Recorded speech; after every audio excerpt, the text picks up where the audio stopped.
Hi friends, இன்றைக்கி சரோஜா சமையலில் broccoli gravy எப்படி பண்ணுறதுன்னு பார்க்கலாம்.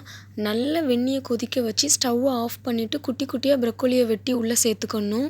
2 டேபிள் ஸ்பூன் நல்லெண்ணெய் எடுத்து வச்சுருக்கேன். நல்லெண்ணெய் சூடான அப்புறம் ஒரு பிரியாணி இலை, ஒரு பட்டை, ஒரு ஏலக்காய், 2 கிராம்பு, ஒரு மிளகாயை 2ஆக வெட்டி உள்ளே சேர்த்துருக்கேன்.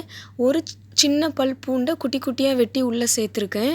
அதுக்கப்புறம் ஒரு வெங்காயத்தை சின்னதாக வெட்டி உள்ளே சேர்த்துக்கலாம். நமக்கு தேவையான அளவு உப்பு சேர்த்து வெங்காயம் சீக்கிரம் வேகிறதுக்காக நல்லா கிளறி விட்டுக்கணும். 1 டேபிள் ஸ்பூன் இஞ்சி பூண்டு பேஸ்ட்டு நான் நல்லா தட்டி சேர்த்துருக்கேன். மிக்சியில் அரைச்சும் சேர்த்துக்கலாம்.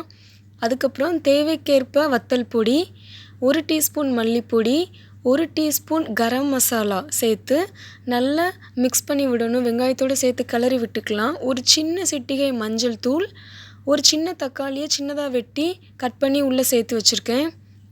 அதுக்கப்புறம் நம்ம வெந்நியில் போட்டு வச்ச ப்ரக்கோலியை நல்லா ஃபில்ட்ரு பண்ணிவிட்டு அதையும் உள்ளே சேர்த்து நல்லா வெங்காயத்தோடு மிக்ஸ் பண்ணி விடணும்.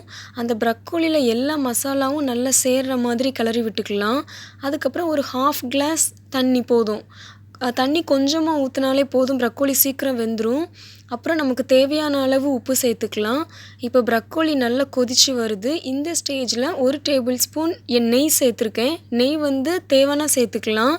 இப்போ நல்ல ஃப்ரெஷ்ஷான கொத்தமல்லி இலையை சேர்த்து ஸ்டவ்வை ஆஃப் பண்ணிடலாம். சூப்பரான சுவையான ப்ரக்கோலி கிரேவி சூப்பராக ரெடி ஆயிடுச்சு. வீட்டில் ட்ரை பண்ணி பார்த்துட்டு கமெண்ட் பண்ணுங்கள். தேங்க்யூ.